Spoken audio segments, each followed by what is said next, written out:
ევროკავშირსა და ავსტრალიას შორის სავაჭრო შეთანხმების გასაფორმებლად და მის ირგვლივ 2023 წელს ჩიხში შესული ვითარების საბოლოო დასაძლევად ურსულა ფონ დერ ლაიენი ავსტრალიაში ჩასვლას გეგმავს.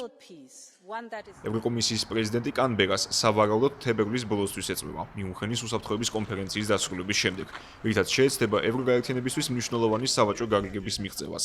მით უმეტეს იმ ფონზე, როდესაც ინდოეთთან გაფორმებული შეთანხმება ჯერ რატიფიცირებას საჭიროებს, მერკოსურის შეთანხმება კი ევროპელ ფერმერთა და პოლიტიკოსთა შორის უთანხმოების საგნად რჩება.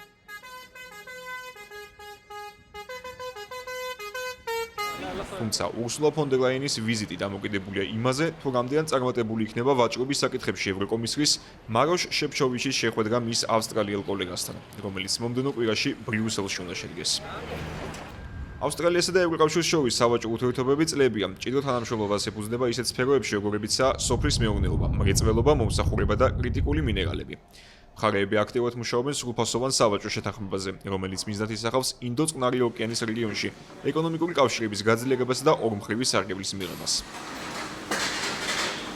არც ავსტრალია და არც ევროკავშირი არ დავობენ, რომ სავაჭრო ხელშეკრულების გაფორმება ურთიერთსასარგებლო იქნება, თუმცა ამის მიუხედავად 2023 წელს თავისუფალი ვაჭრობის შესახებ მოლაპარაკებები ჩაიშალა და მხარეებს შორის დაძაბულობა გამოიწვია. კანბერამ ბრიუსელი დაადანაშაულა, რომ ევროკავშირი ვერ უზრუნველყოფდა ბაზრის ხორცის, რძის პროდუქტებისა და შაქრის საკმარისი მარაგებით დაკმაყოფილებას.